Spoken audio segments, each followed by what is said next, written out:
Sara Crewe, or What Happened at Miss Minchin's, by Frances Hodgson Burnett. In the first place, Miss Minchin lived in London.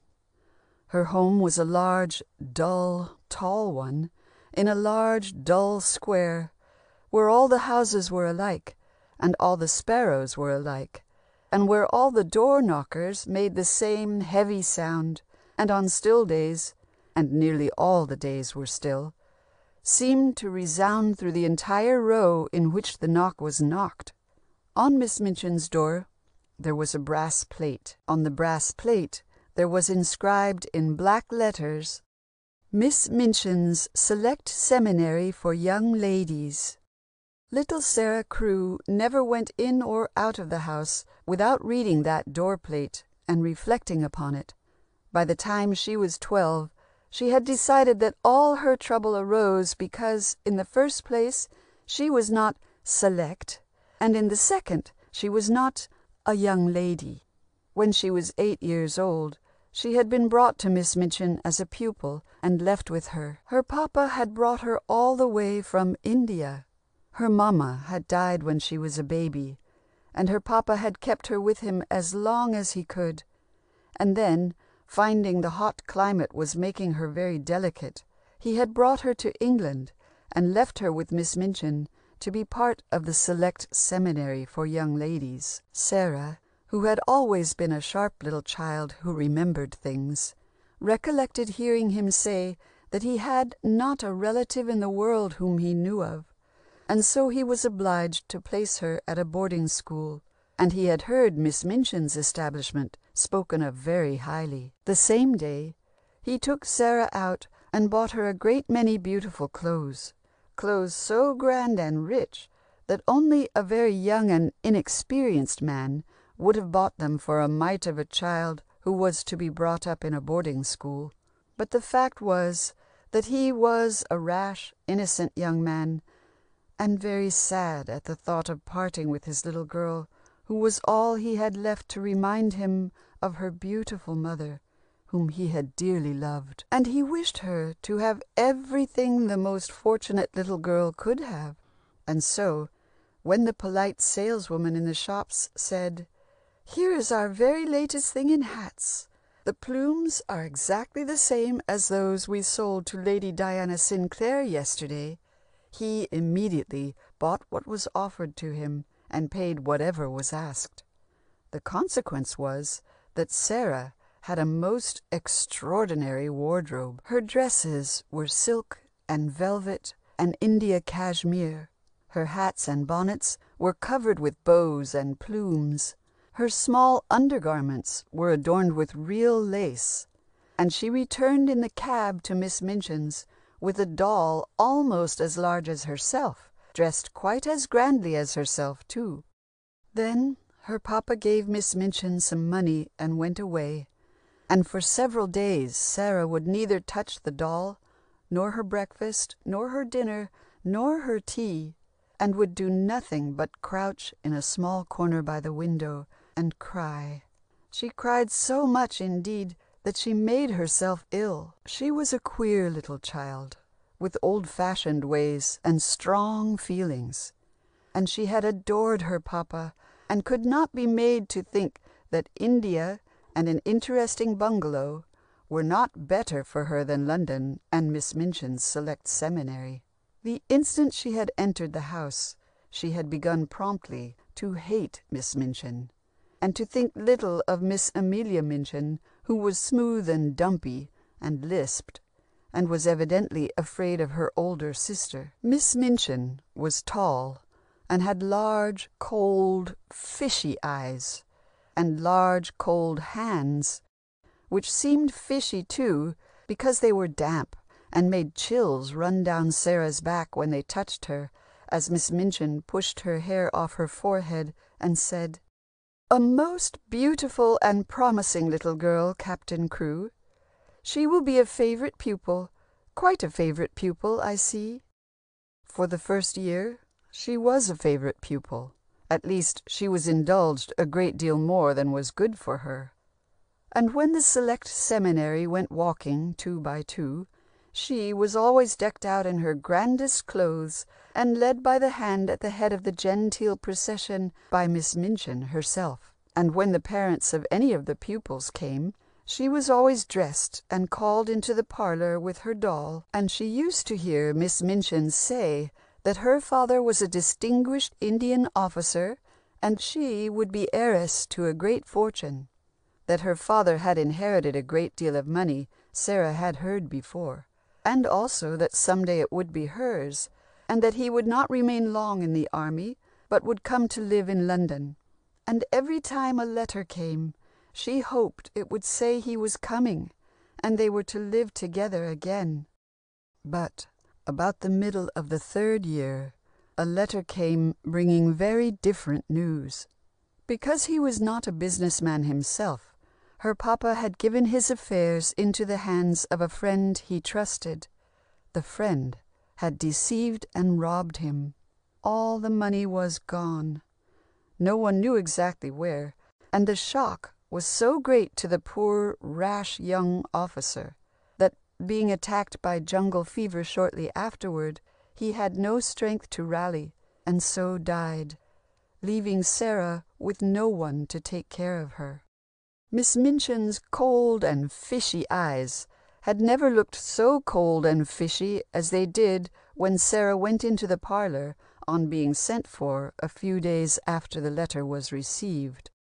No one had said anything to the child about mourning, so in her old-fashioned way she had decided to find a black dress for herself, and had picked out a black velvet she had outgrown, and came into the room in it, looking the queerest little figure in the world, and a sad little figure, too.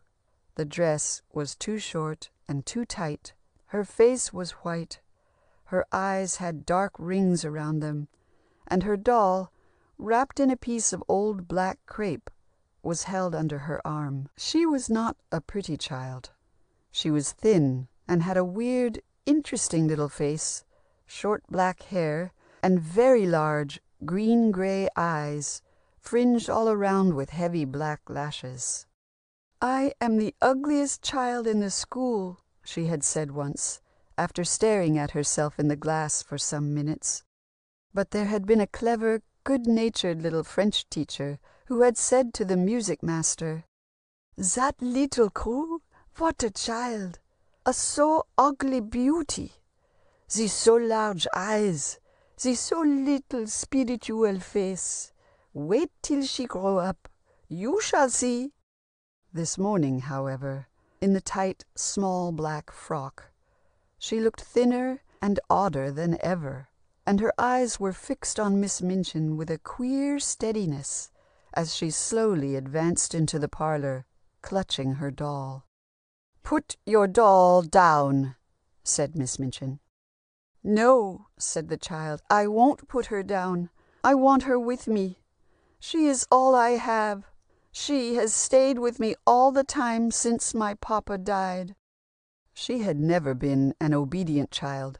She had had her own way ever since she was born, and there was about her an air of silent determination, under which Miss Minchin had always felt secretly uncomfortable, and that lady felt even now that perhaps it would be as well not to insist on her point. So she looked at her as severely as possible. "You will have no time for dolls in future," she said. "You will have to work and improve yourself and make yourself useful." Sara kept the big odd eyes fixed on her teacher and said nothing. "Everything will be very different now," Miss Minchin went on. "I sent for you to talk to you and make you understand. Your father is dead. You have no friends. You have no money. You have no home and no one to take care of you." The little pale olive face twitched nervously, but the green-gray eyes did not move from Miss Minchin's, and still Sara said nothing. "What are you staring at?" demanded Miss Minchin sharply. "Are you so stupid you don't understand what I mean? I tell you that you are quite alone in the world and have no one to do anything for you unless I choose to keep you here." The truth was, Miss Minchin was in her worst mood. To be suddenly deprived of a large sum of money yearly, and a show pupil, and to find herself with a little beggar on her hands, was more than she could bear with any degree of calmness. "Now listen to me," she went on, "and remember what I say. If you work hard and prepare to make yourself useful in a few years, I shall let you stay here. You are only a child, but you are a sharp child, and you pick up things almost without being taught. You speak French very well, and in a year or so you can begin to help with the younger pupils.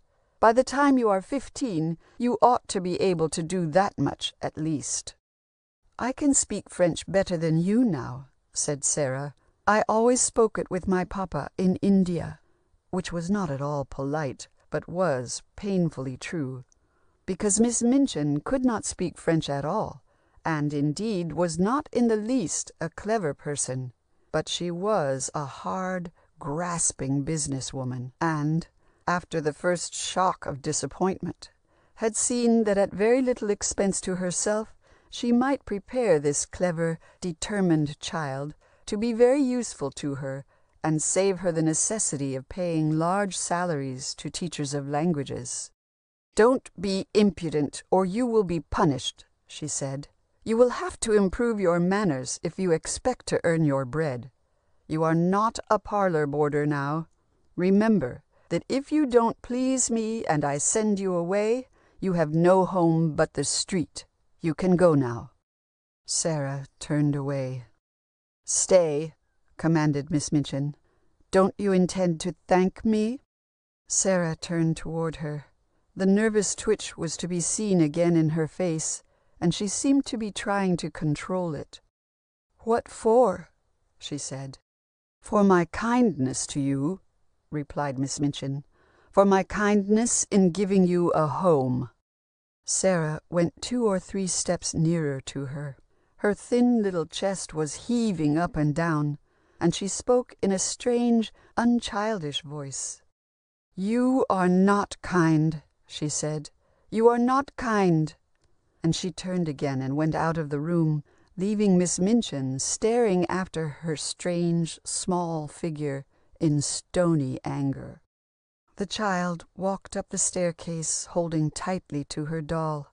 She meant to go to her bedroom, but at the door she was met by Miss Amelia. "You are not to go in there," she said. "That is not your room now." "Where is my room?" asked Sara. "You are to sleep in the attic next to the cook." Sara walked on. She mounted 2 flights more and reached the door of the attic room, opened it, and went in, shutting it behind her. She stood against it and looked about her. The room was slanting-roofed and whitewashed. There was a rusty grate, an iron bedstead, and some odd articles of furniture sent up from better rooms below, where they had been used until they were considered to be worn out. Under the skylight in the roof, which showed nothing but an oblong piece of dull gray sky, there was a battered old red footstool. Sara went to it and sat down. She was a queer child, as I have said before, and quite unlike other children. She seldom cried. She did not cry now. She laid her doll, Emily, across her knees, and put her face down upon her, and her arms around her, and sat there, her little black head resting on the black crepe, not saying one word, not making one sound. From that day her life changed entirely. Sometimes she used to feel as if it must be another life altogether, the life of some other child. She was a little drudge and outcast. She was given her lessons at odd times, and expected to learn without being taught.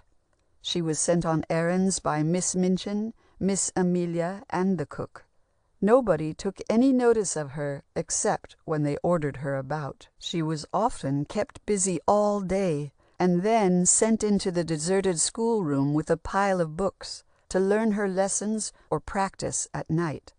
She had never been intimate with the other pupils, and soon She became so shabby that, taking her queer clothes together with her queer little ways, they began to look upon her as a being of another world than their own. The fact was that, as a rule, Miss Minchin's pupils were rather dull, matter-of-fact young people, accustomed to being rich and comfortable.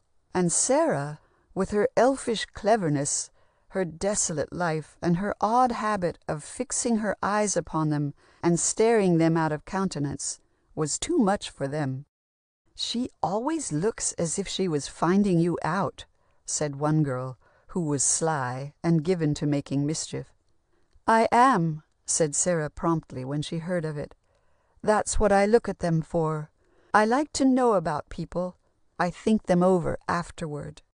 She never made any mischief herself or interfered with anyone. She talked very little, did as she was told, and thought a great deal. Nobody knew, and in fact nobody cared, whether she was unhappy or happy, unless perhaps it was Emily, who lived in the attic and slept on the iron bedstead at night. Sara thought Emily understood her feelings, though she was only wax and had a habit of staring herself. Sara used to talk to her at night. "You are the only friend I have in the world," she would say to her. "Why don't you say something? Why don't you speak? Sometimes I'm sure you could if you would try. It ought to make you try, to know you're the only thing I have. If I were you, I should try. Why don't you try?" It really was a very strange feeling she had about Emily. It arose from her being so desolate. She did not like to own to herself that her only friend, her only companion, could feel and hear nothing. She wanted to believe, or to pretend to believe, that Emily understood and sympathized with her, that she heard her even though she did not speak in answer. She used to put her in a chair sometimes, and sit opposite to her on the old red footstool, and stare at her, and think and pretend about her, until her own eyes would grow large with something which was almost like fear, particularly at night, when the garret was so still, when the only sound that was to be heard was the occasional squeak and scurry of rats in the wainscot. There were rat holes in the garret, and Sara detested rats, and was always glad Emily was with her when she heard their hateful squeak and rush and scratching. One of her pretends was that Emily was a kind of good witch and could protect her. Poor little Sara! Everything was pretend with her. She had a strong imagination. There was almost more imagination than there was Sara, and her whole forlorn, uncared-for child life was made up of imaginings. She imagined and pretended things until she almost believed them, and she would scarcely have been surprised at any remarkable thing that could have happened.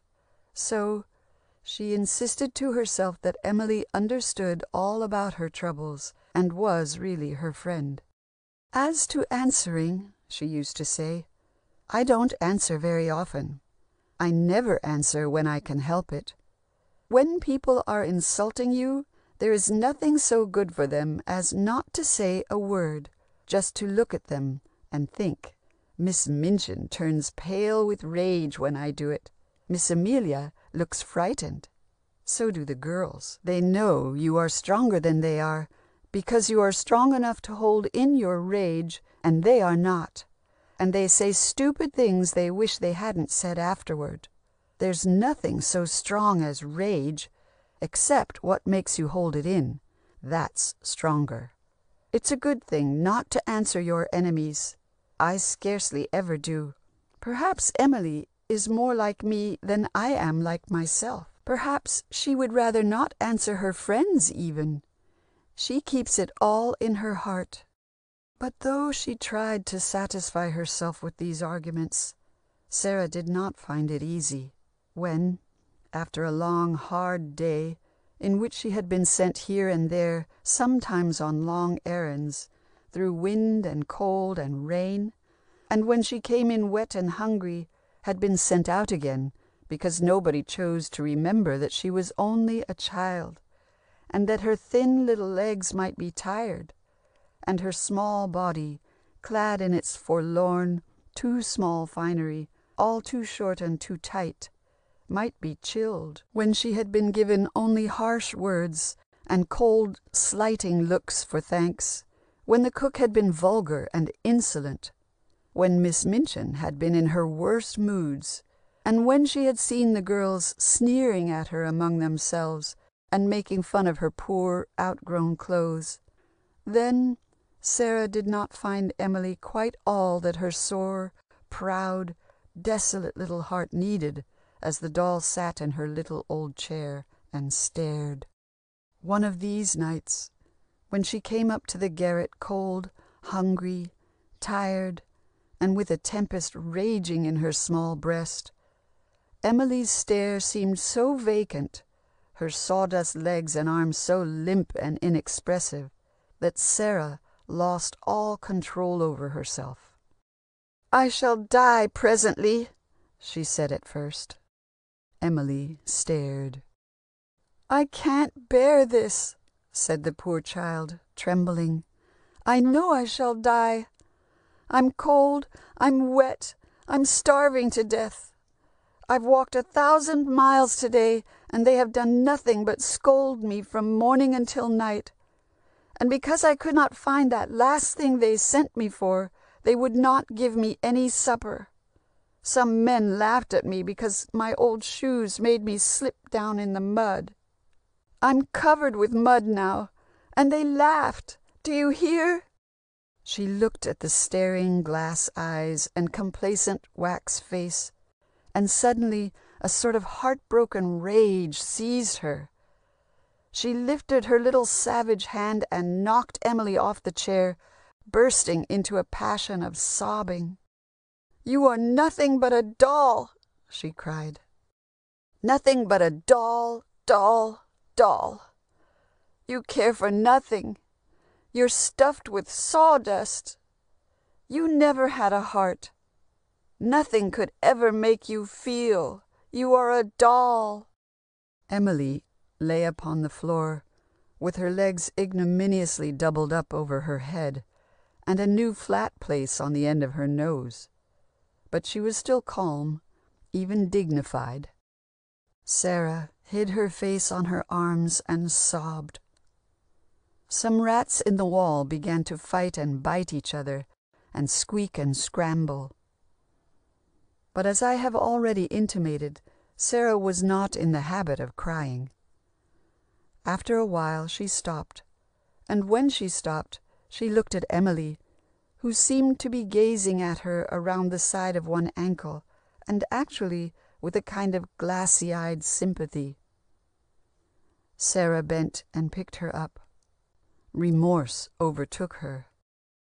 "You can't help being a doll," she said, with a resigned sigh, "any more than those girls downstairs can help not having any sense. We are not all alike. Perhaps you do your sawdust best." None of Miss Minchin's young ladies were very remarkable for being brilliant.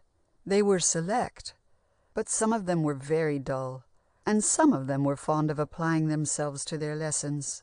Sara, who snatched her lessons at all sorts of untimely hours from tattered and discarded books, and who had a hungry craving for everything readable, was often severe upon them in her small mind. They had books they never read. She had no books at all. If she had always had something to read, she would not have been so lonely. She liked romances and history and poetry. She would read anything. There was a sentimental housemaid in the establishment who bought the weekly penny papers and subscribed to a circulating library, from which she got greasy volumes containing stories of marquises and dukes who invariably fell in love with orange girls and gypsies and servant maids, and made them the proud brides of coronets. And Sara often did parts of this maid's work, so that she might earn the privilege of reading these romantic histories. There was also a fat, dull pupil, whose name was Ermengarde St. John, who was one of her resources.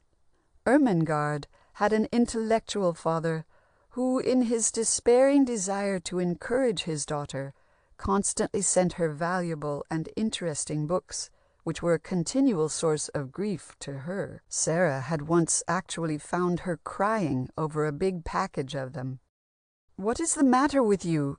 she asked her, perhaps rather disdainfully. And it is just possible she would not have spoken to her if she had not seen the books. The sight of books always gave Sara a hungry feeling, and she could not help drawing near to them, if only to read their titles. "What is the matter with you?" she asked. "My papa has sent me some more books," answered Ermengarde woefully, "and he expects me to read them." "Don't you like reading?" said Sara. "I hate it," replied Miss Ermengarde St. John. "And he will ask me questions when he sees me. He will want to know how much I remember. How would you like to have to read all those?" "I'd like it better than anything else in the world," said Sara. Ermengarde wiped her eyes to look at such a prodigy. "Oh, gracious!" she exclaimed. Sara returned the look with interest. A sudden plan formed itself in her sharp mind. "Look here," she said. "If you'll lend me those books, I'll read them and tell you everything that's in them afterward, and I'll tell it to you so that you will remember it.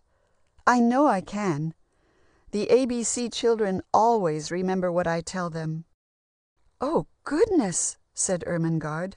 "Do you think you could?" "I know I could," answered Sara. "I like to read, and I always remember. I'll take care of the books, too. They will look just as new as they do now when I give them back to you." Ermengarde put her handkerchief in her pocket. "If you'll do that," she said, "and if you'll make me remember, I'll give you some money." "I don't want your money," said Sara. "I want your books. I want them." And her eyes grew big and queer, and her chest heaved once. "Take them, then," said Ermengarde. "I wish I wanted them, but I am not clever, and my father is, and he thinks I ought to be." Sara picked up the books and marched off with them. But when she was at the door, she stopped and turned around. "What are you going to tell your father?" she asked. "Oh," said Ermengarde, "he needn't know. He'll think I've read them." Sara looked down at the books. Her heart really began to beat fast. "I won't do it," she said rather slowly, "if you are going to tell him lies about it. I don't like lies." "Why can't you tell him I read them, and then told you about them?" "But he wants me to read them," said Ermengarde. "He wants you to know what is in them," said Sara.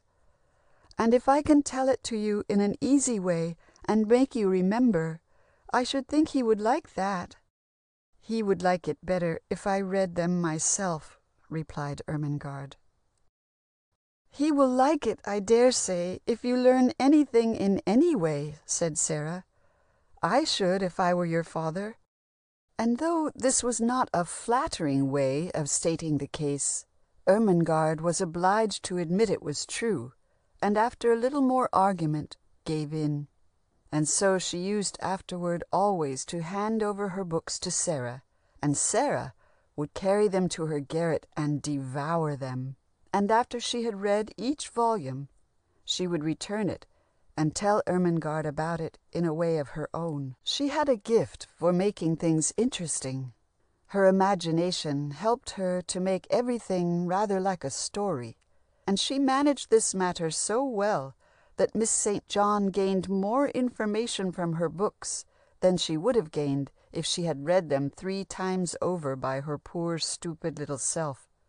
When Sara sat down by her and began to tell some story of travel or history, she made the travelers and historical people seem real, and Ermengarde used to sit and regard her dramatic gesticulations, her thin little flushed cheeks, and her shining odd eyes with amazement. "It sounds nicer than it seems in the book," she would say. "I never cared about Mary, Queen of Scots before, and I always hated the French Revolution. But you make it seem like a story." "It is a story," Sara would answer. "They are all stories. Everything is a story, everything in this world. You are a story, I am a story, Miss Minchin is a story. You can make a story out of anything." "I can't," said Ermengarde. Sara stared at her a minute reflectively. "No," she said at last, "I suppose you couldn't. You're a little like Emily." "Who is Emily?" Sara recollected herself.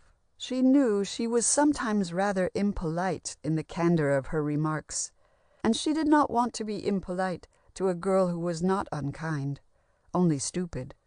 Notwithstanding all her sharp little ways, she had the sense to wish to be just to everybody.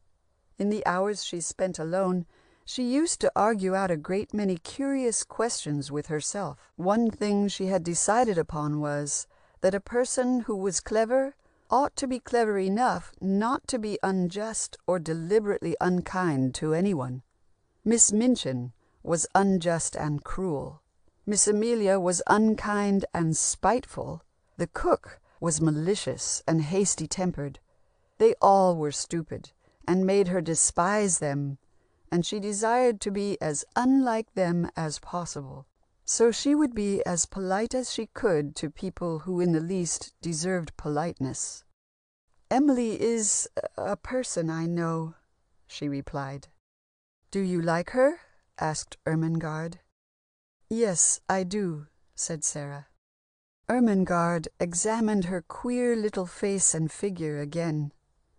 She did look odd.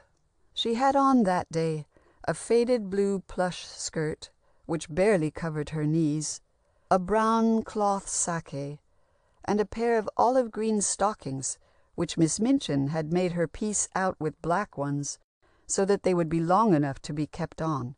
And yet Ermengarde was beginning slowly to admire her. Such a forlorn, thin, neglected little thing as that, who could read and remember and tell you things so that they did not tire you all out.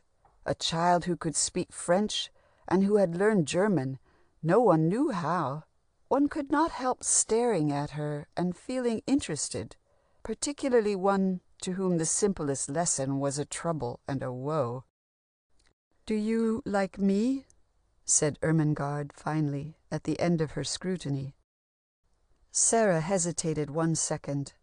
Then she answered, "I like you because you are not ill-natured. I like you for letting me read your books. I like you because you don't make spiteful fun of me for what I can't help.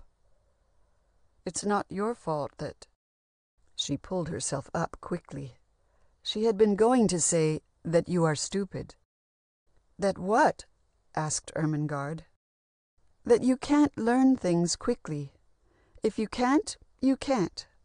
If I can, why, I can. That's all." She paused a minute, looking at the plump face before her, and then, rather slowly, one of her wise, old-fashioned thoughts came to her. "Perhaps," she said, "to be able to learn things quickly isn't everything. To be kind is worth a good deal to other people. If Miss Minchin knew everything on earth, which she doesn't, and if she was like what she is now, she'd still be a detestable thing, and everybody would hate her. Lots of clever people have done harm and been wicked. Look at Robespierre." She stopped again and examined her companion's countenance. "Do you remember about him?" she demanded. "I believe you've forgotten." "Well, I don't remember all of it," admitted Ermengarde. "Well," said Sara with courage and determination, "I'll tell it to you over again." And she plunged once more into the gory records of the French Revolution, and told such stories of it, and made such vivid pictures of its horrors, that Miss St. John was afraid to go to bed afterward, and hid her head under the blankets when she did go, and shivered until she fell asleep. But afterward she preserved lively recollections of the character of Robespierre, and did not even forget Marie Antoinette and the Princesse de Lamballe. "You know, they put her head on a pike and danced around it," Sara had said, "and she had beautiful blonde hair. And when I think of her, I never see her head on her body, but always on a pike, with those furious people dancing and howling." Yes, it was true. To this imaginative child, everything was a story. And the more books she read, the more imaginative she became. One of her chief entertainments was to sit in her garret, or walk about it, and suppose things. On a cold night, when she had not had enough to eat, she would draw the red footstool up before the empty grate, and say in the most intense voice, "Suppose there was a great, wide steel grate here, and a great glowing fire,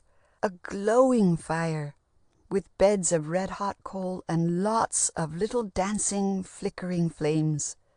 Suppose there was a soft, deep rug, and this was a comfortable chair, all cushions and crimson velvet. And suppose I had a crimson velvet frock on, and a deep lace collar, like a child in a picture. And suppose all the rest of the room was furnished in lovely colors, and there were bookshelves full of books, which changed by magic as soon as you had read them. And suppose there was a little table here, with a snow-white cover on it, and little silver dishes, and in one there was hot, hot soup, and in another a roast chicken, and in another some raspberry jam tarts with crisscross on them, and in another some grapes. And suppose Emily could speak, and we could sit and eat our supper, and then talk and read.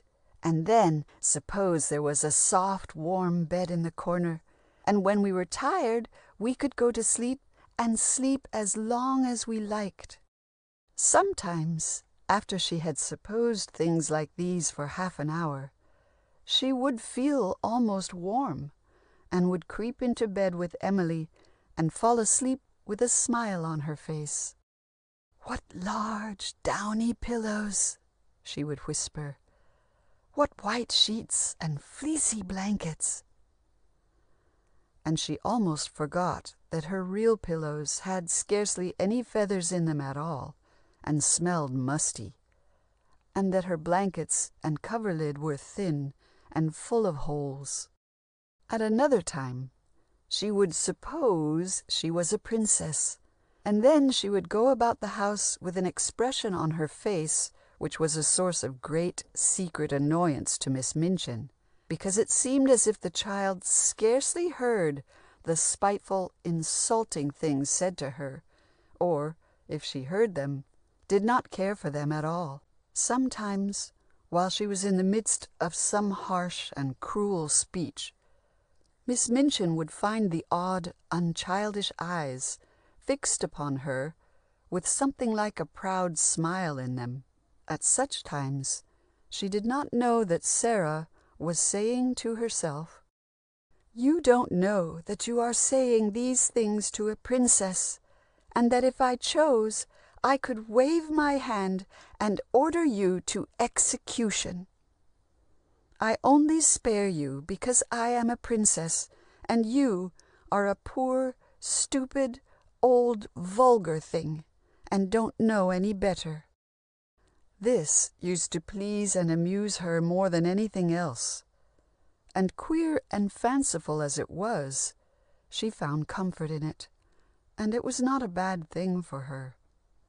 It really kept her from being made rude and malicious by the rudeness and malice of those about her. "A princess must be polite," she said to herself.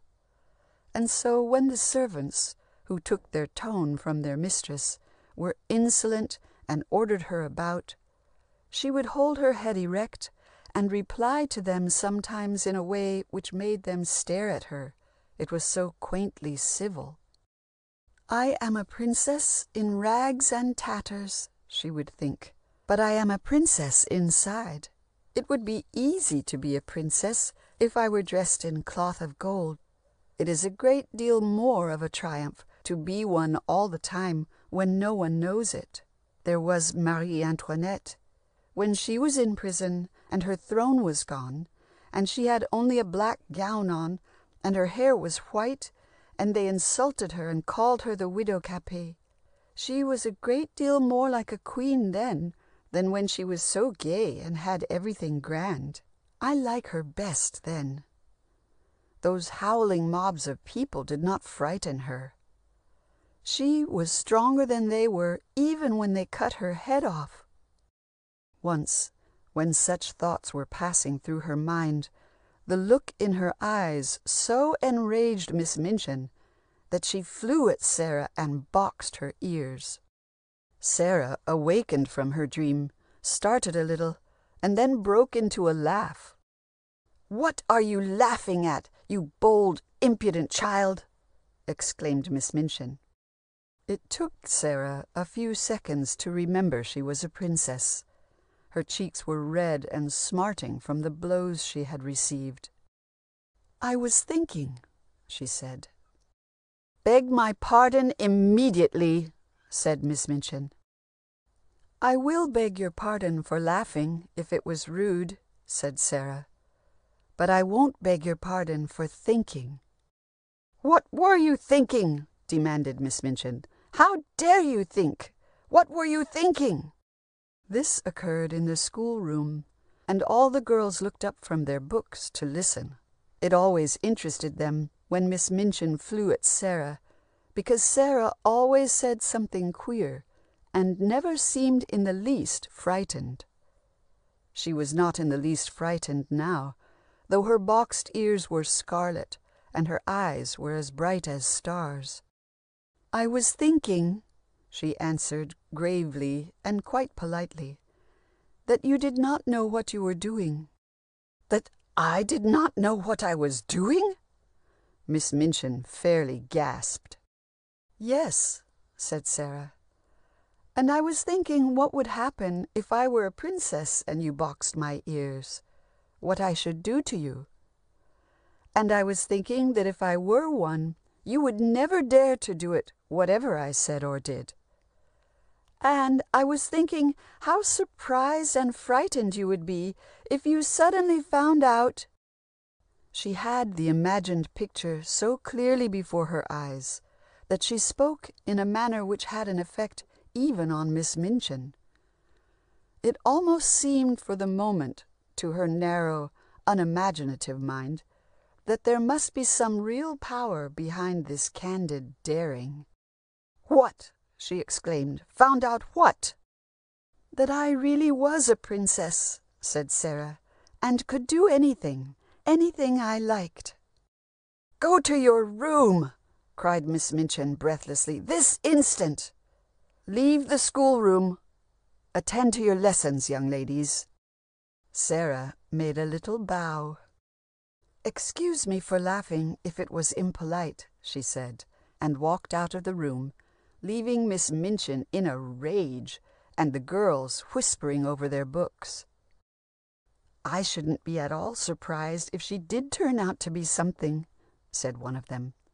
"Suppose she should."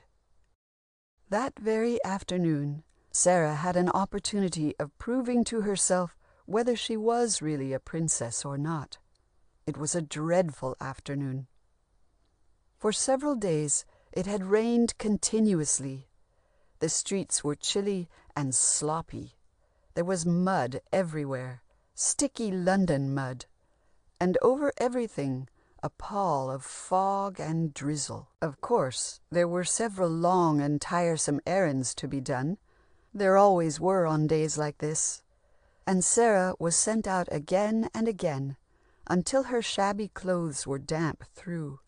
The absurd old feathers on her forlorn hat were more draggled and absurd than ever, and her downtrodden shoes were so wet they could not hold any more water. Added to this, she had been deprived of her dinner because Miss Minchin wished to punish her. She was very hungry. She was so cold and hungry and tired that her little face had a pinched look, and now and then some kind-hearted person passing her in the crowded street glanced at her with sympathy.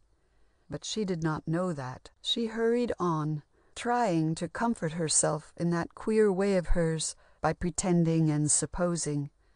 But really this time it was harder than she had ever found it, and once or twice she thought it almost made her more cold and hungry instead of less so. But she persevered obstinately. Suppose I had dry clothes on, she thought. Suppose I had good shoes and a long, thick coat and merino stockings and a whole umbrella, and suppose just when I was near a baker's where they sold hot buns, I should find sixpence, which belonged to nobody. Suppose, if I did, I should go into the shop and buy 6 of the hottest buns, and should eat them all without stopping. Some very odd things happen in this world sometimes. It certainly was an odd thing which happened to Sara. She had to cross the street just as she was saying this to herself. The mud was dreadful. She almost had to wade. She picked her way as carefully as she could, but she could not save herself much. Only in picking her way she had to look down at her feet and the mud, and in looking down, just as she reached the pavement, she saw something shining in the gutter, a piece of silver, a tiny piece trodden upon by many feet, but still with spirit enough to shine a little. Not quite a sixpence, but the next thing to it, a 4-penny piece. In 1 second it was in her cold little red and blue hand. "Oh," she gasped, "it is true!" And then, if you will believe me, she looked straight before her at the shop directly facing her, and it was a baker's. And a cheerful, stout, motherly woman with rosy cheeks was just putting into the window a tray of delicious hot buns, large, plump, shiny buns with currants in them. It almost made Sara feel faint for a few seconds. The shock and the sight of the buns and the delightful odors of warm bread floating up through the baker's cellar window. She knew that she need not hesitate to use the little piece of money. It had evidently been lying in the mud for some time, and its owner was completely lost in the streams of passing people who crowded and jostled each other all through the day. "But I'll go and ask the baker's woman if she has lost a piece of money," she said to herself, rather faintly. So she crossed the pavement and put her wet foot on the step of the shop, and as she did so, she saw something which made her stop. It was a little figure more forlorn than her own, a little figure which was not much more than a bundle of rags, from which small, bare, red and muddy feet peeped out, only because the rags with which the wearer was trying to cover them were not long enough. Above the rags appeared a shock head of tangled hair, and a dirty face, with big, hollow, hungry eyes. Sara knew they were hungry eyes the moment she saw them, and she felt a sudden sympathy. "This," she said to herself with a little sigh, "is one of the populace, and she is hungrier than I am." The child, this one of the populace, stared up at Sara and shuffled herself aside a little so as to give her more room. She was used to being made to give room to everybody. She knew that if a policeman chanced to see her, he would tell her to move on. Sara clutched her little 4-penny piece and hesitated a few seconds. Then she spoke to her. "Are you hungry?" she asked. The child shuffled herself and her rags a little more. "Ain't I jist?" she said in a hoarse voice. just ain't I?" "Haven't you had any dinner?" said Sara. "No dinner," more hoarsely still, and with more shuffling. "Nor yet no breakfast, nor yet no supper, nor nothing." "Since when?" asked Sara. "Dunno. Never got nothing today. Nowhere. I've axed and axed." Just to look at her made Sara more hungry and faint. But those queer little thoughts were at work in her brain, and she was talking to herself though she was sick at heart. "If I'm a princess," she was saying, "if I'm a princess." When they were poor and driven from their thrones, they always shared with the populace. If they met one poorer and hungrier, they always shared. Buns are a penny each. If it had been 6 pence, I could have eaten 6.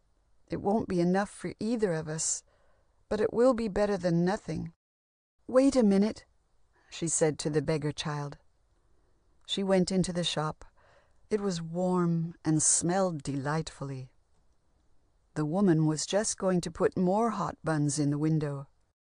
"If you please," said Sara, "have you lost 4 pence? A silver 4 pence?" And she held the forlorn little piece of money out to her. The woman looked at it and at her intense little face and draggled, once fine clothes. "Bless us, no," she answered. "Did you find it?" "In the gutter," said Sara. "Keep it then," said the woman. "It may have been there a week, and goodness knows who lost it. You could never find out." "I know that," said Sara, "but I thought I'd ask you." "Not many would," said the woman, looking puzzled and interested and good-natured all at once. "Do you want to buy something?" she added, as she saw Sara glance toward the buns. "4 buns, if you please," said Sara. "Those at a penny each." The woman went to the window and put some in a paper bag. Sara noticed that she put in 6. "I said 4, if you please," she explained. "I have only the 4 pence." "I'll throw in 2 for make weight," said the woman with her good-natured look. "I dare say you can eat them sometime. Aren't you hungry?" A mist rose before Sara's eyes. "Yes," she answered, "I am very hungry, and I am much obliged to you for your kindness, and," she was going to add, "there is a child outside who is hungrier than I am." But just at that moment 2 or 3 customers came in at once, and each one seemed in a hurry, so she could only thank the woman again and go out. The child was still huddled up on the corner of the steps. She looked frightful in her wet and dirty rags. She was staring with a stupid look of suffering straight before her, and Sara saw her suddenly draw the back of her roughened black hand across her eyes to rub away the tears which seemed to have surprised her by forcing their way from under her lids. She was muttering to herself. Sara opened the paper bag and took out one of the hot buns, which had already warmed her cold hands a little. "See," she said, putting the bun on the ragged lap, "that is nice and hot. Eat it, and you will not be so hungry." The child started and stared up at her. Then she snatched up the bun and began to cram it into her mouth with great wolfish bites. "Oh my! Oh my!" Sara heard her say hoarsely, in wild delight. "Oh my!" Sara took out 3 more buns and put them down. "She is hungrier than I am," she said to herself. "She's starving." But her hand trembled when she put down the 4th bun. "I'm not starving," she said, and she put down the 5th. The little starving London savage was still snatching and devouring when she turned away. She was too ravenous to give any thanks, even if she had been taught politeness, which she had not. She was only a poor little wild animal. "Goodbye," said Sara. When she reached the other side of the street, she looked back. The child had a bun in both hands and had stopped in the middle of a bite to watch her. Sara gave her a little nod, and the child, after another stare, a curious, longing stare, jerked her shaggy head in response, and until Sara was out of sight, she did not take another bite or even finish the one she had begun. At that moment, the baker woman glanced out of her shop window. "Well, I never!" she exclaimed. "If that young 'un hasn't given her buns to a beggar child. It wasn't because she didn't want them either. Well, well, she looked hungry enough. I'd give something to know what she did it for." She stood behind her window for a few moments and pondered. Then her curiosity got the better of her. She went to the door and spoke to the beggar child. "Who gave you those buns?" she asked her. The child nodded her head toward Sara's vanishing figure. "What did she say?" inquired the woman. "Asked me if I was hungry," replied the hoarse voice. "What did you say?" "Said I was, just." "And then she came in and got buns and came out and gave them to you, did she?" The child nodded. "How many?" "5." The woman thought it over. "Left just one for herself," she said in a low voice. "And she could have eaten the whole 6. I saw it in her eyes." She looked after the little draggled, far-away figure, and felt more disturbed in her usually comfortable mind than she had felt for many a day. "I wish she hadn't gone so quick," she said. "I'm blessed if she shouldn't have had a dozen." Then she turned to the child. "Are you hungry yet?" she asked. "I'm allus hungry," was the answer. "But 'tain't so bad as it was." "Come in here," said the woman, and she held open the shop door. The child got up and shuffled in. To be invited into a warm place full of bread seemed an incredible thing. She did not know what was going to happen. She did not care, even. "Get yourself warm," said the woman, pointing to a fire in a tiny back room.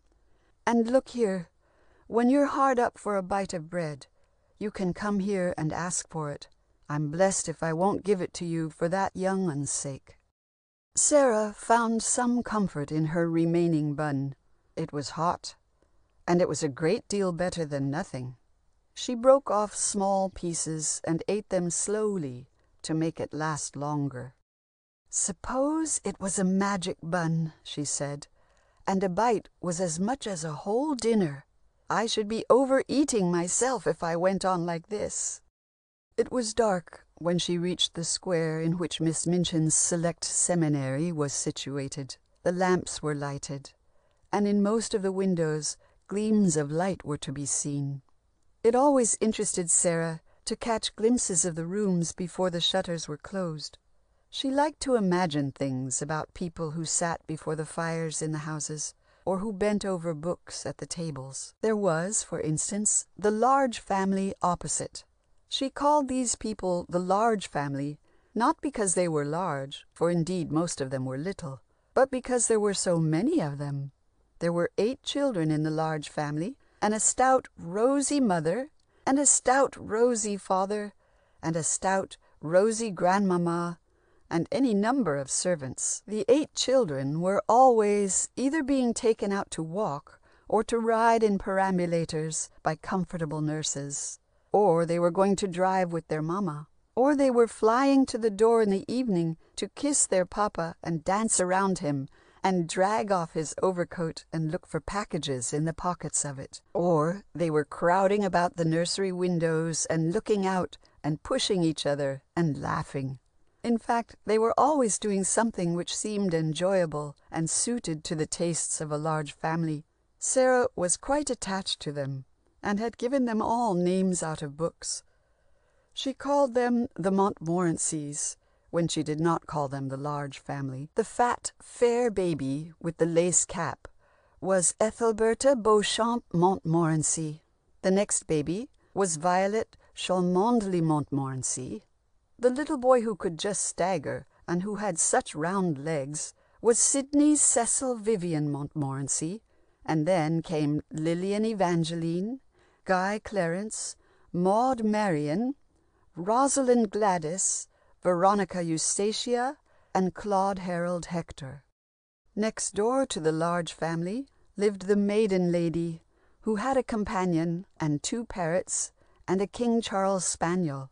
But Sara was not so very fond of her, because she did nothing in particular but talk to the parrots and drive out with the spaniel. The most interesting person of all lived next door to Miss Minchin herself.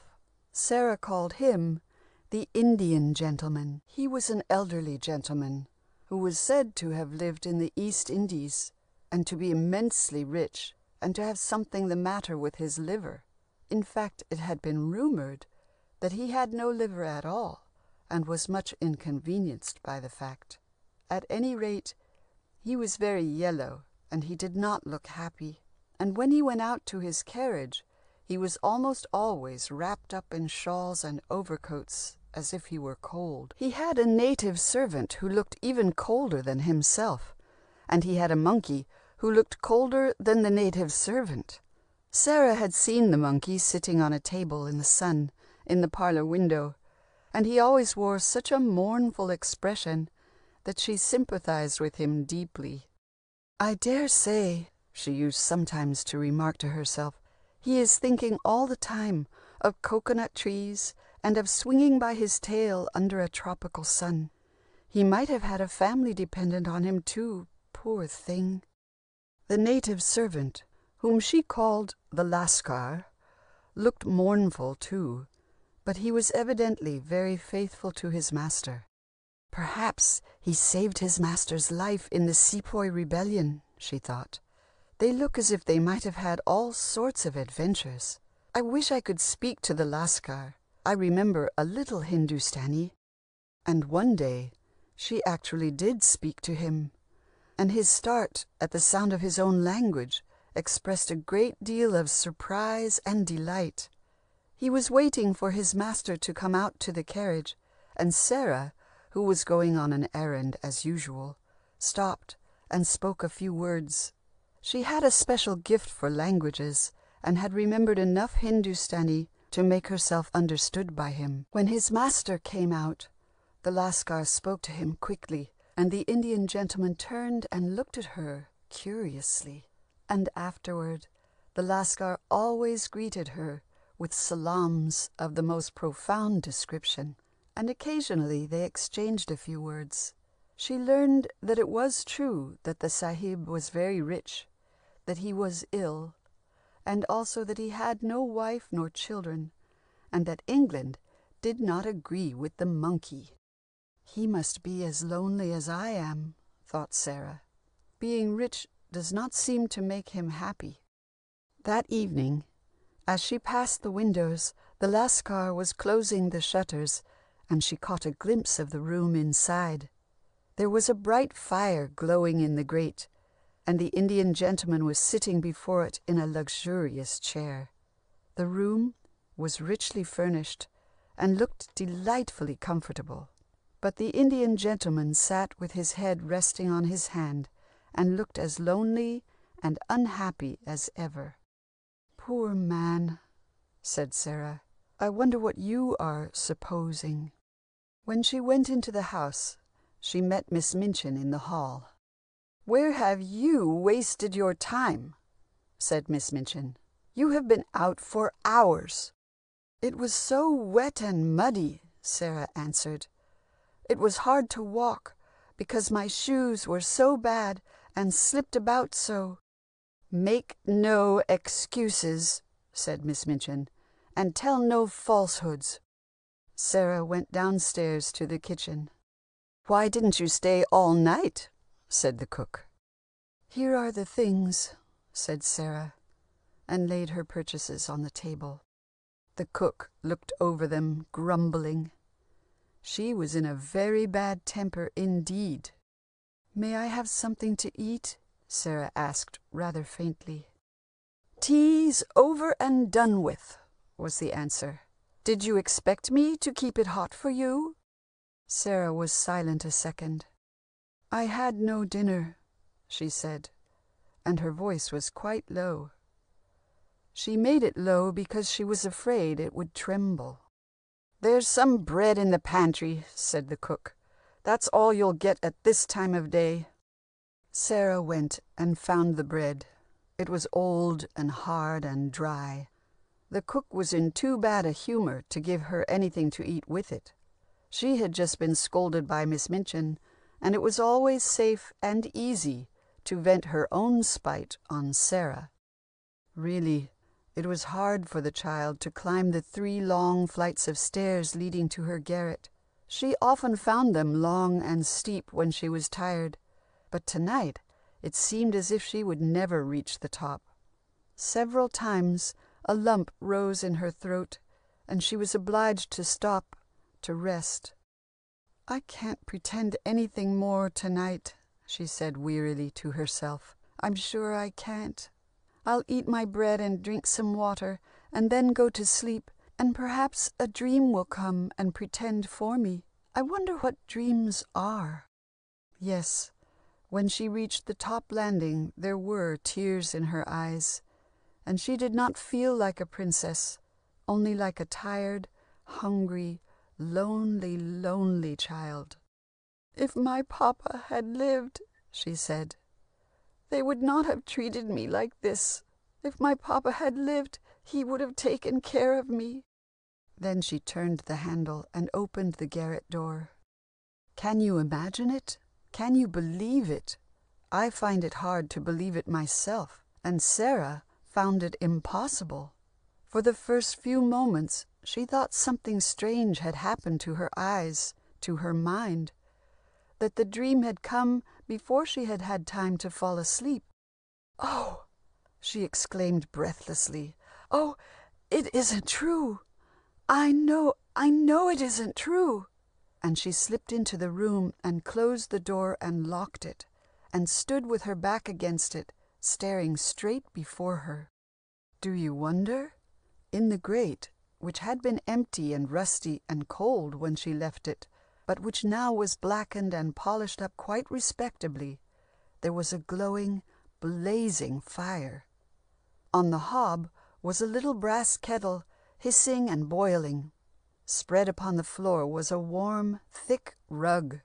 Before the fire was a folding chair, unfolded and with cushions on it. By the chair was a small folding table, unfolded, covered with a white cloth, and upon it were spread small covered dishes, a cup and saucer, and a teapot. On the bed were new, warm coverings, a curious wadded silk robe, and some books. The little, cold, miserable room seemed changed into fairyland. It was actually warm and glowing. "It is bewitched," said Sara. "Or I am bewitched. I only think I see it all. But if I can only keep on thinking it, I don't care. I don't care. If I can only keep it up." She was afraid to move for fear it would melt away. She stood with her back against the door and looked, but soon she began to feel warm, and then she moved forward. "A fire that I only thought I saw surely wouldn't feel warm," she said. "It feels real, real." She went to it and knelt before it. She touched the chair, the table. She lifted the cover of one of the dishes. There was something hot and savory in it, something delicious. The teapot had tea in it, ready for the boiling water from the little kettle. One plate had toast on it, another muffins. "It is real," said Sara. "The fire is real enough to warm me. I can sit in the chair. The things are real enough to eat." It was like a fairy story come true. It was heavenly. She went to the bed and touched the blankets and the wrap. They were real too. She opened one book, and on the title page was written in a strange hand, "The Little Girl in the Attic." Suddenly, was it a strange thing for her to do? Sara put her face down on the queer, foreign-looking quilted robe and burst into tears.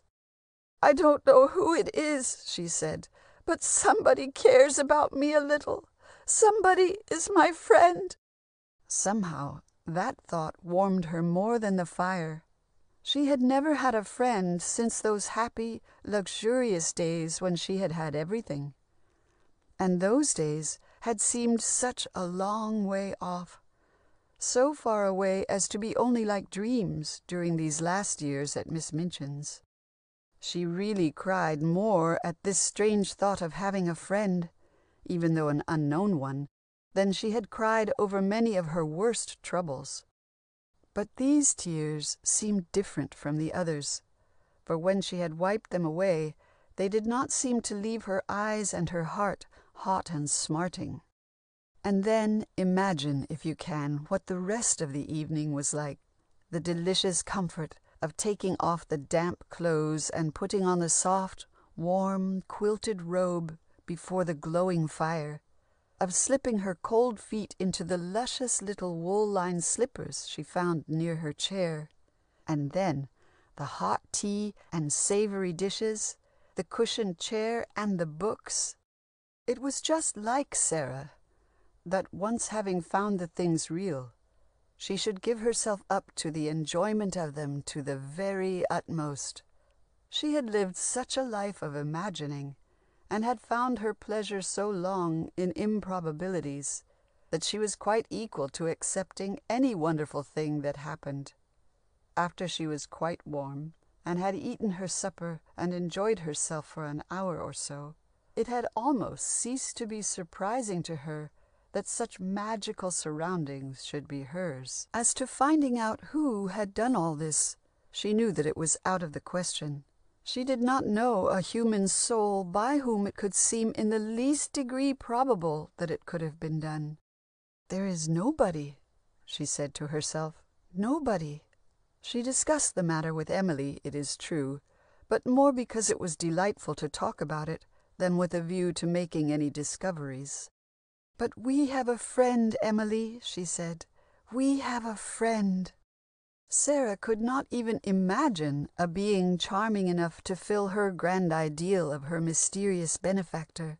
If she tried to make in her mind a picture of him or her, it ended by being something glittering and strange, not at all like a real person, but bearing resemblance to a sort of Eastern magician with long robes and a wand. And when she fell asleep beneath the soft white blanket, she dreamed all night of this magnificent personage, and talked to him in Hindustani, and made salams to him. Upon one thing she was determined. She would not speak to anyone of her good fortune. It should be her own secret. In fact, she was rather inclined to think that if Miss Minchin knew, she would take her treasures from her, or in some way spoil her pleasure. So, when she went down the next morning, she shut her door very tight, and did her best to look as if nothing unusual had occurred. And yet this was rather hard, because she could not help remembering every now and then, with a sort of start, and her heart would beat quickly every time she repeated to herself, "I have a friend." It was a friend who evidently meant to continue to be kind, for when she went to her garret the next night, and she opened the door, it must be confessed, with rather an excited feeling, she found that the same hands had been again at work, and had done even more than before.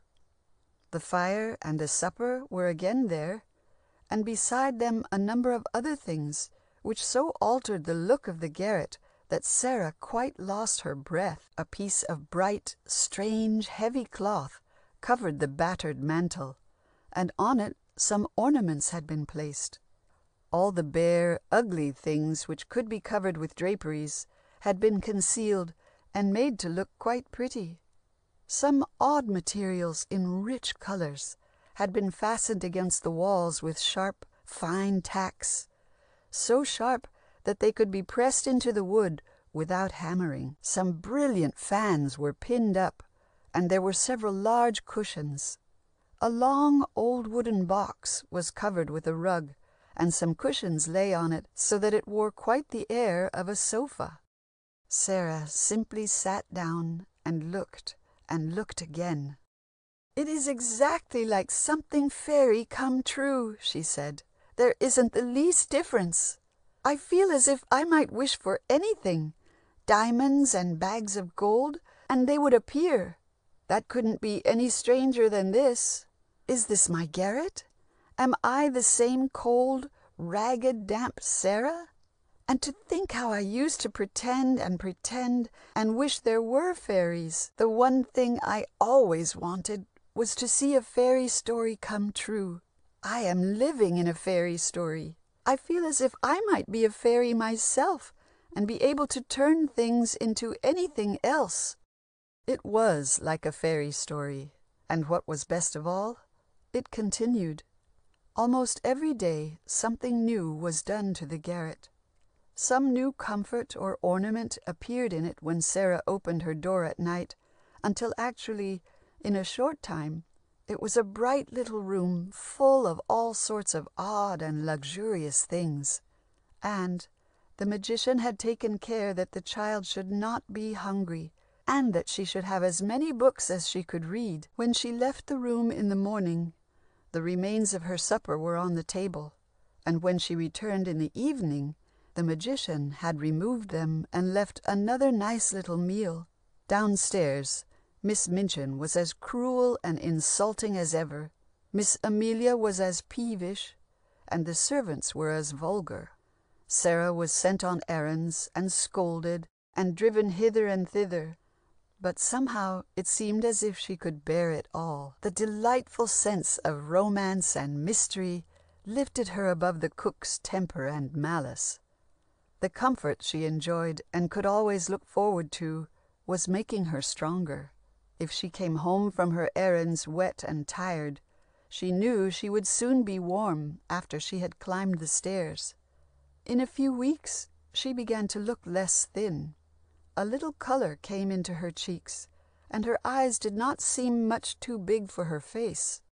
It was just when this was beginning to be so apparent that Miss Minchin sometimes stared at her questioningly that another wonderful thing happened.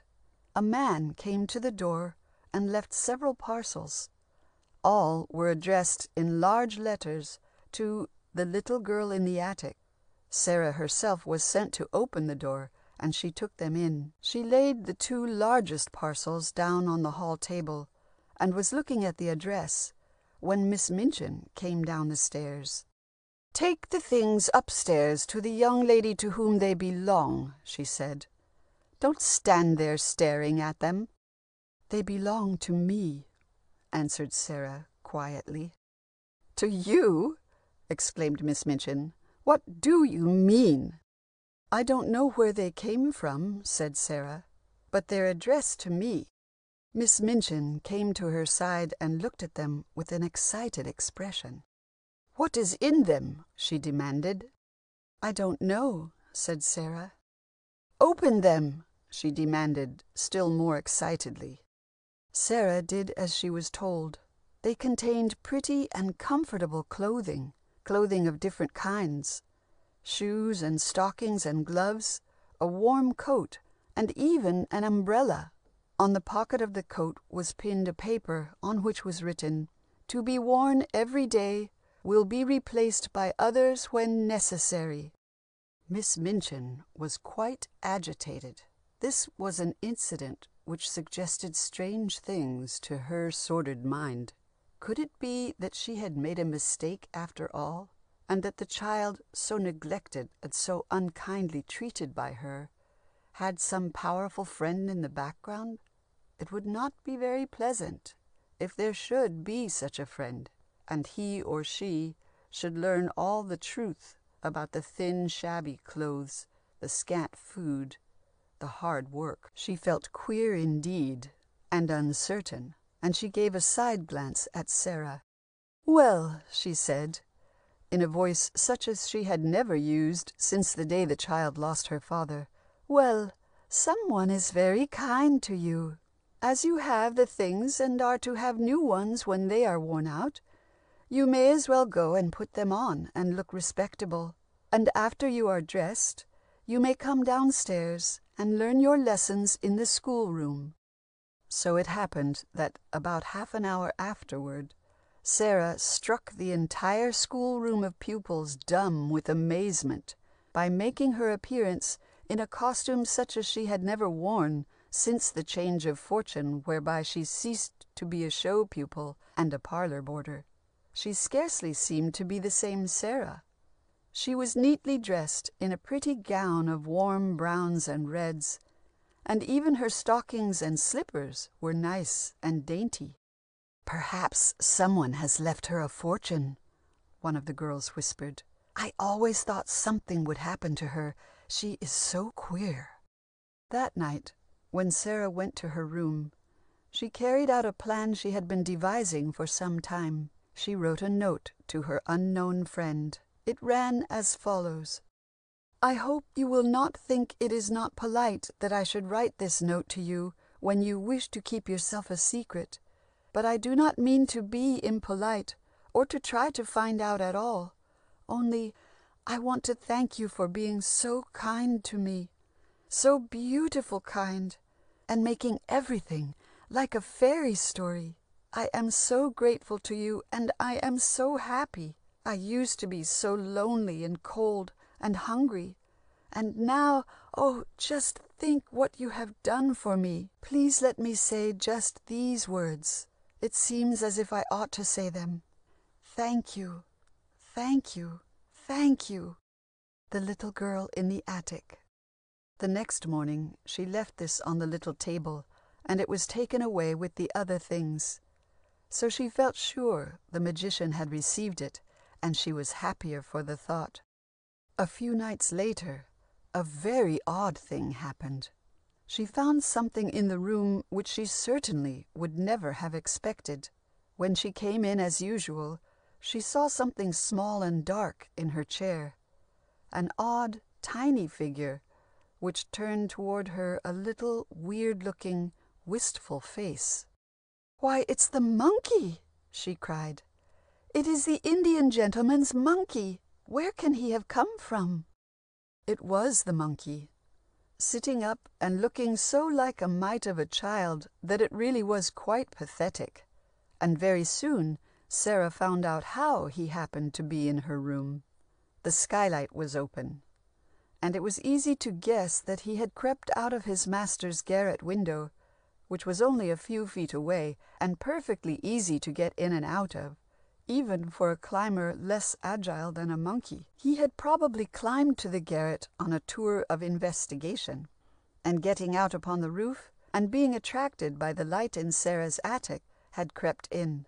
At all events, this seemed quite reasonable, and there he was. And when Sara went to him, he actually put out his queer, elfish little hands, caught her dress, and jumped into her arms.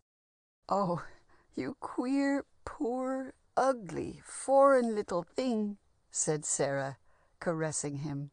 "I can't help liking you. You look like a sort of baby, but I'm so glad you are not, because your mother could not be proud of you, and nobody would dare to say you were like any of your relations. But I do like you. You have such a forlorn little look in your face. Perhaps you are sorry you are so ugly, and it's always on your mind. I wonder if you have a mind." The monkey sat and looked at her while she talked, and seemed much interested in her remarks, if one could judge by his eyes and his forehead, and the way he moved his head up and down, and held it sideways and scratched it with his little hand. He examined Sara quite seriously, and anxiously too. He felt the stuff of her dress, touched her hands, climbed up and examined her ears, and then sat on her shoulder, holding a lock of her hair, looking mournful, but not at all agitated. Upon the whole, he seemed pleased with Sara. "But I must take you back," she said to him, "though I'm sorry to have to do it. Oh, the company you would be to a person!" She lifted him from her shoulder, set him on her knee, and gave him a bit of cake. He sat and nibbled it, and then put his head on one side, looked at her, wrinkled his forehead, and then nibbled again, in the most companionable manner. "But you must go home," said Sara at last, and she took him in her arms to carry him downstairs. Evidently, he did not want to leave the room, for as they reached the door, he clung to her neck and gave a little scream of anger. "You mustn't be an ungrateful monkey," said Sara. "You ought to be fondest of your own family. I am sure the Lascar is good to you." Nobody saw her on her way out, and very soon she was standing on the Indian gentleman's front steps, and the Lascar had opened the door for her. "I found your monkey in my room," she said in Hindustani. "I think he got in through the window." The man began a rapid outpouring of thanks, but just as he was in the midst of them, a fretful, hollow voice was heard through the open door of the nearest room. The instant he heard it, the Lascar disappeared, and left Sara still holding the monkey.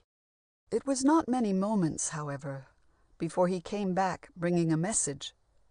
His master had told him to bring Missy into the library. The Sahib was very ill, but he wished to see Missy. Sara thought this odd, but she remembered reading stories of Indian gentlemen who, having no constitutions, were extremely cross and full of whims, and who must have their own way. So she followed the Lascar. When she entered the room, the Indian gentleman was lying on an easy chair, propped up with pillows. He looked frightfully ill.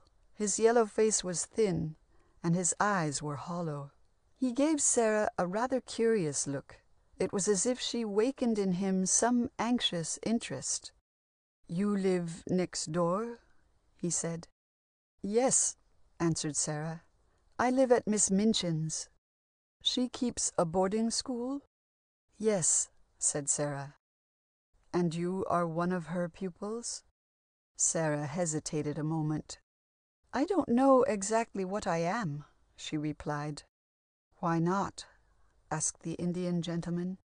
The monkey gave a tiny squeak, and Sara stroked him.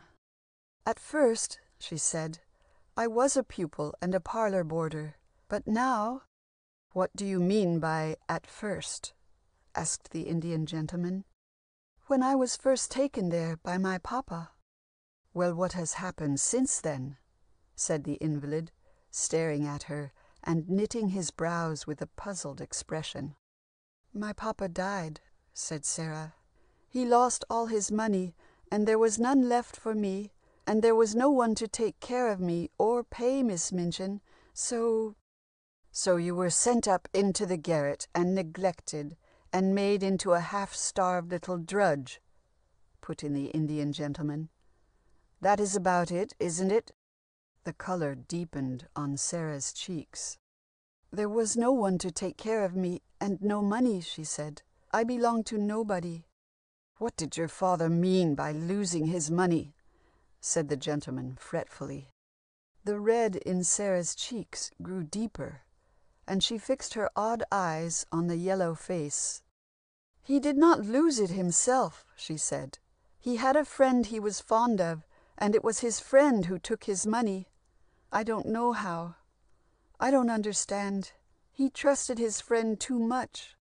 She saw the invalid start, the strangest start, as if he had been suddenly frightened. Then he spoke nervously and excitedly. "That's an old story," he said. "It happens every day. But sometimes those who are blamed, those who do the wrong, don't intend it, and are not so bad. It may happen through a mistake, a miscalculation. They may not be so bad." "No," said Sara, "but the suffering is just as bad for the others. It killed my papa." The Indian gentleman pushed aside some of the gorgeous wraps that covered him. "Come a little nearer, and let me look at you," he said.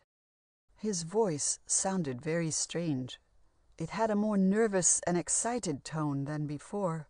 Sara had an odd fancy that he was half afraid to look at her. She came and stood nearer, the monkey clinging to her and watching his master anxiously over his shoulder. The Indian gentleman's hollow, restless eyes fixed themselves on her. "Yes," he said at last. "Yes, I can see it. Tell me your father's name." "His name was Ralph Crewe," said Sara. "Captain Crewe. Perhaps," a sudden thought flashing upon her, "perhaps you may have heard of him? He died in India." The Indian gentleman sank back upon his pillows. He looked very weak and seemed out of breath. "Yes," he said, "I knew him. I was his friend. I meant no harm. If he had only lived, he would have known. It turned out well after all. He was a fine young fellow. I was fond of him. I will make it right. Call the man." Sara thought he was going to die, but there was no need to call the Lascar. He must have been waiting at the door. He was in the room and by his master's side in an instant. He seemed to know what to do. He lifted the drooping head and gave the invalid something in a small glass. The Indian gentleman lay panting for a few minutes, and then he spoke in an exhausted but eager voice, addressing the Lascar in Hindustani. "Go for Carmichael," he said. "Tell him to come here at once. Tell him I have found the child." When Mr. Carmichael arrived, which occurred in a very few minutes, for it turned out that he was no other than the father of the large family across the street, Sara went home, and was allowed to take the monkey with her. She certainly did not sleep very much that night, though the monkey behaved beautifully and did not disturb her in the least. It was not the monkey that kept her awake. It was her thoughts and her wonders as to what the Indian gentleman had meant when he said, "Tell him I have found the child." What child? Sara kept asking herself. I was the only child there, but how had he found me, and why did he want to find me? And what is he going to do now I am found? Is it something about my papa? Do I belong to somebody? Is he one of my relations? Is something going to happen? But she found out the very next day in the morning, and it seemed that she had been living in a story even more than she had imagined. First, Mr. Carmichael came and had an interview with Miss Minchin, and it appeared that Mr. Carmichael, besides occupying the important situation of father to the large family, was a lawyer, and had charge of the affairs of Mr. Carrisford, which was the real name of the Indian gentleman. And as Mr. Carrisford's lawyer, Mr. Carmichael had come to explain something curious to Miss Minchin regarding Sara. But being the father of the large family, he had a very kind and fatherly feeling for children. And so, after seeing Miss Minchin alone, what did he do but go and bring across the square his rosy, motherly, warm-hearted wife, so that she herself might talk to the little lonely girl and tell her everything in the best and most motherly way. And then Sara learned that she was to be a poor little drudge and outcast no more, and that a great change had come in her fortunes, for all the lost fortune had come back to her, and a great deal had even been added to it. It was Mr. Carrisford who had been her father's friend, and who had made the investments which had caused him the apparent loss of his money. But it had so happened that after poor young Captain Crewe's death, one of the investments which had seemed at the time the very worst had taken a sudden turn, and proved to be such a success that it had been a mine of wealth, and had more than doubled the captain's lost fortune, as well as making a fortune for Mr. Carrisford himself. But Mr. Carrisford had been very unhappy. He had truly loved his poor, handsome, generous young friend, and the knowledge that he had caused his death had weighed upon him always, and broken both his health and spirit. The worst of it had been that when first he thought himself and Captain Crewe ruined, he had lost courage and gone away because he was not brave enough to face the consequences of what he had done, and so he had not even known where the young soldier's little girl had been placed. When he wanted to find her and make restitution, he could discover no trace of her, and the certainty that she was poor and friendless somewhere had made him more miserable than ever. When he had taken the house next to Miss Minchin's, he had been so ill and wretched that he had for the time given up the search. His troubles and the Indian climate had brought him almost to death's door. Indeed, he had not expected to live more than a few months. And then one day the Lascar had told him about Sara's speaking Hindustani, and gradually he had begun to take a sort of interest in the forlorn child, though he had only caught a glimpse of her once or twice, and he had not connected her with the child of his friend, perhaps because he was too languid to think much about anything. But the Lascar had found out something of Sara's unhappy little life, and about the garret. One evening he had actually crept out of his own garret window and looked into hers, which was a very easy matter, because, as I have said, it was only a few feet away. And he had told his master what he had seen, and in a moment of compassion, the Indian gentleman had told him to take into the wretched little room such comforts as he could carry from the one window to the other. And the Lascar, who had developed an interest in and an odd fondness for the child who had spoken to him in his own tongue, had been pleased with the work, and, having the silent swiftness and agile movements of many of his race, he had made his evening journeys across the few feet of roof from garret window to garret window without any trouble at all. He had watched Sara's movements until he knew exactly when she was absent from her room and when she returned to it, and so he had been able to calculate the best times for his work. Generally, he had made them in the dusk of the evening, but once or twice, when he had seen her go out on errands, he had dared to go over in the daytime, being quite sure that the garret was never entered by anyone but herself. His pleasure in the work and his reports of the results had added to the invalid's interest in it, and sometimes the master had found the planning gave him something to think of which made him almost forget his weariness and pain. And at last, when Sara brought home the truant monkey, he had felt a wish to see her, and then her likeness to her father had done the rest. "And now, my dear," said good Mrs. Carmichael, patting Sara's hand, "all your troubles are over, I am sure, and you are to come home with me and be taken care of as if you were one of my own little girls, and we are so pleased to think of having you with us until everything is settled and Mr. Carrisford is better. The excitement of last night has made him very weak, but we really think he will get well, now that such a load is taken from his mind. And when he is stronger, I am sure he will be as kind to you as your own papa would have been. He has a very good heart, and he is fond of children, and he has no family at all. But we must make you happy and rosy, and you must learn to play and run about as my little girls do." "As your little girls do?" said Sara. "I wonder if I could. I used to watch them and wonder what it was like. Shall I feel as if I belonged to somebody?" "Oh, my love, yes, yes," said Mrs. Carmichael. "Dear me, yes."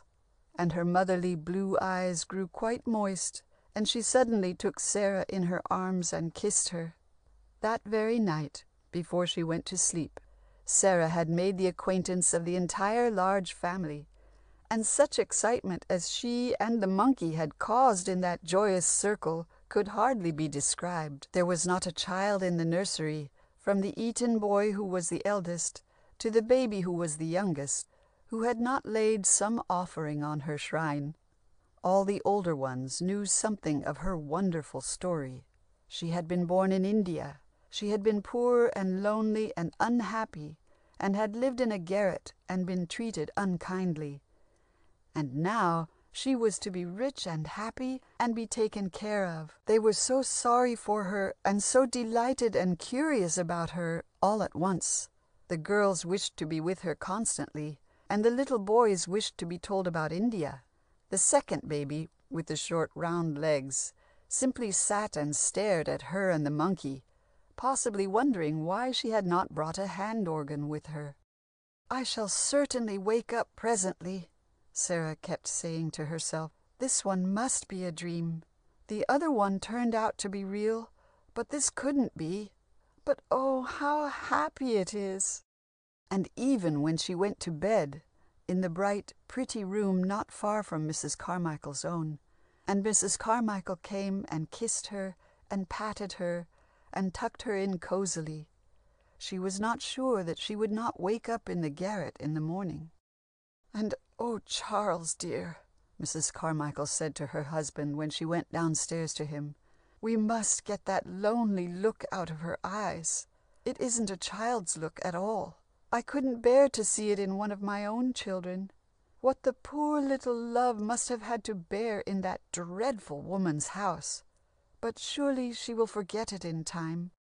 But though the lonely look passed away from Sara's face, she never quite forgot the garret at Miss Minchin's, and indeed she always liked to remember the wonderful night when the tired princess crept upstairs, cold and wet, and opening the door, found fairyland waiting for her.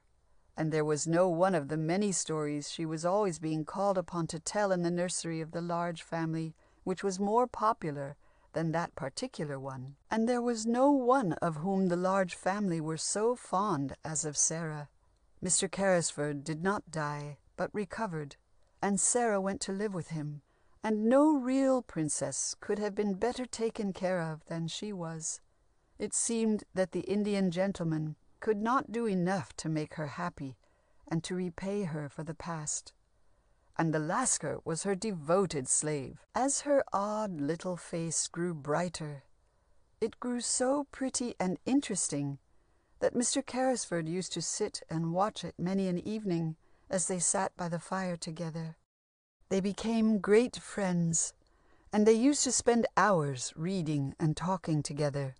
And in a very short time there was no pleasanter sight to the Indian gentleman than Sara sitting in her big chair on the opposite side of the hearth, with a book on her knee and her soft dark hair tumbling over her warm cheeks. She had a pretty habit of looking up at him suddenly with a bright smile, and then he would often say to her, "Are you happy, Sara?" And then she would answer, "I feel like a real princess, Uncle Tom." He had told her to call him Uncle Tom. "There doesn't seem to be anything left to suppose," she added. There was a little joke between them that he was a magician, and so could do anything he liked, and it was one of his pleasures to invent plans to surprise her with enjoyments she had not thought of. Scarcely a day passed in which he did not do something new for her. Sometimes she found new flowers in her room, sometimes a fanciful little gift tucked into some odd corner, sometimes a new book on her pillow. Once, as they sat together in the evening, they heard the scratch of a heavy paw on the door of the room, and when Sara went to find out what it was, there stood a great dog, a splendid Russian boarhound with a grand silver and gold collar. Stooping to read the inscription upon the collar, Sara was delighted to read the words, "I am Boris, I serve the Princess Sara." Then there was a sort of fairy nursery arranged for the entertainment of the juvenile members of the large family, who were always coming to see Sara and the Lascar and the monkey. Sara was as fond of the large family as they were of her. She soon felt as if she were a member of it, and the companionship of the healthy, happy children was very good for her. All the children rather looked up to her and regarded her as the cleverest and most brilliant of creatures, particularly after it was discovered that she not only knew stories of every kind and could invent new ones at a moment's notice, but that she could help with lessons and speak French and German and discourse with the Lascar in Hindustani. It was rather a painful experience for Miss Minchin to watch her ex-pupil's fortunes, as she had the daily opportunity to do, and to feel that she had made a serious mistake from a business point of view. She had even tried to retrieve it by suggesting that Sarah's education should be continued under her care, and had gone to the length of making an appeal to the child herself. "I have always been very fond of you," she said.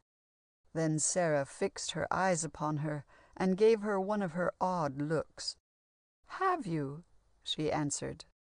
"Yes," said Miss Minchin. "Amelia and I have always said you were the cleverest child we had with us, and I am sure we could make you happy as a parlor boarder." Sara thought of the garret and the day her ears were boxed, and of that other day, that dreadful, desolate day, when she had been told that she belonged to nobody, that she had no home and no friends, and she kept her eyes fixed on Miss Minchin's face. "You know why I would not stay with you," she said. And it seems probable that Miss Minchin did, for after that simple answer, she had not the boldness to pursue the subject. She merely sent in a bill for the expense of Sara's education and support, and she made it quite large enough. And because Mr. Carrisford thought Sara would wish it paid, it was paid.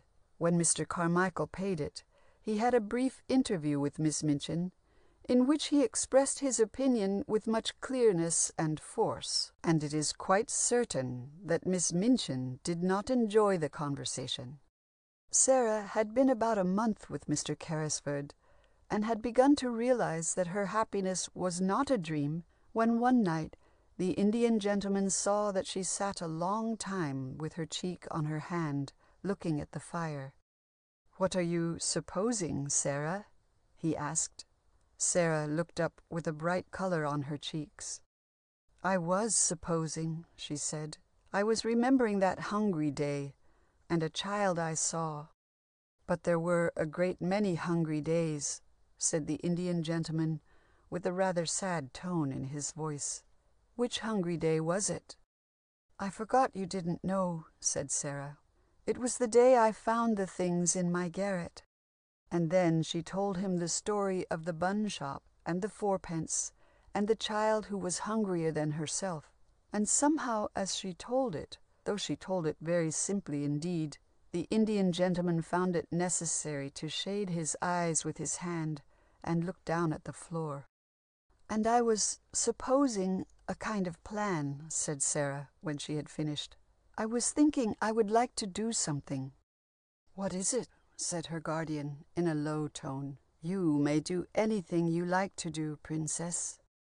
"I was wondering," said Sara. "You know you say I have a great deal of money, and I was wondering if I could go and see the bun woman and tell her that if, when hungry children, particularly on those dreadful days, come and sit on the steps or look in at the window, she would just call them in and give them something to eat. She might send the bills to me and I would pay them. Could I do that?" "You shall do it tomorrow morning," said the Indian gentleman. "Thank you," said Sara. "You see, I know what it is to be hungry, and it is very hard when one can't even pretend it away." "Yes, yes, my dear," said the Indian gentleman. "Yes, it must be. Try to forget it. Come and sit on this footstool near my knee, and only remember you are a princess." "Yes," said Sara, "and I can give buns and bread to the populace." And she went and sat on the stool, and the Indian gentleman, he used to like her to call him that too sometimes, in fact very often, drew her small dark head down upon his knee and stroked her hair. The next morning a carriage drew up before the door of the baker's shop, and a gentleman and a little girl got out, oddly enough, just as the bun woman was putting a tray of smoking hot buns into the window. When Sara entered the shop, the woman turned and looked at her, and leaving the buns, came and stood behind the counter. For a moment she looked at Sara very hard indeed, and then her good-natured face lighted up. "I'm that sure I remember you, miss," she said. "And yet—" "Yes," said Sara. Once you gave me 6 buns for 4 pence, and you gave 5 of them to a beggar child," said the woman. "I've always remembered it. I couldn't make it out at first. I beg pardon, sir, but there's not many young people that notices a hungry face in that way, and I've thought of it many a time. Excuse the liberty, miss, but you look rosier and better than you did that day." "I am better, thank you," said Sara, and I am happier, and I have come to ask you to do something for me." "Me, miss?" exclaimed the woman. "Why, bless you, yes, miss. What can I do?" And then Sara made her little proposal, and the woman listened to it with an astonished face. "Why, bless me," she said, when she had heard it all. "Yes, miss, it'll be a pleasure to me to do it. I am a working woman myself, and can't afford to do much on my own account, and there's sights of trouble on every side. But if you'll excuse me, I'm bound to say I've given many a bit of bread away since that wet afternoon, just along a-thinking of you, and how wet and cold you was, and how you looked, and yet you give away your hot buns as if you was a princess." The Indian gentleman smiled involuntarily, and Sara smiled a little too. "She looked so hungry," she said. "She was hungrier than I was." "She was starving," said the woman. "Many's the time she's told me of it since, how she sat there in the wet and felt as if a wolf was a-tearing at her poor young insides." "Oh, have you seen her since then?" exclaimed Sara. "Do you know where she is?" "I know," said the woman. "Why, she's in that there back room now, miss, and has been for a month, and a decent, well-meaning girl she's going to turn out, and such a help to me in the day shop and in the kitchen as you'd scarce believe, knowing how she's lived." She stepped to the door of the little back parlor and spoke, and the next minute a girl came out and followed her behind the counter. And actually it was the beggar child, clean and neatly clothed, and looking as if she had not been hungry for a long time. She looked shy, but she had a nice face now that she was no longer a savage, and the wild look had gone from her eyes, and she knew Sara in an instant, and stood and looked at her as if she could never look enough. "You see," said the woman, "I told her to come here when she was hungry, and when she'd come, I'd give her odd jobs to do, and I found she was willing, and somehow I got to like her. And the end of it was I've given her a place and a home, and she helps me and behaves as well, and is as thankful as a girl can be. Her name's Anne. She has no other." The 2 children stood and looked at each other a few moments. In Sara's eyes a new thought was growing. "I'm glad you have such a good home," she said. "Perhaps Mrs. Brown will let you give the buns and bread to the children. Perhaps you would like to do it, because you know what it is to be hungry too." "Yes, miss," said the girl. And somehow Sara felt as if she understood her, though the girl said nothing more, and only stood still and looked after her as she went out of the shop and got into the carriage and drove away. If you liked the video, put a like, subscribe to the channel and click on the bell to not miss our new videos.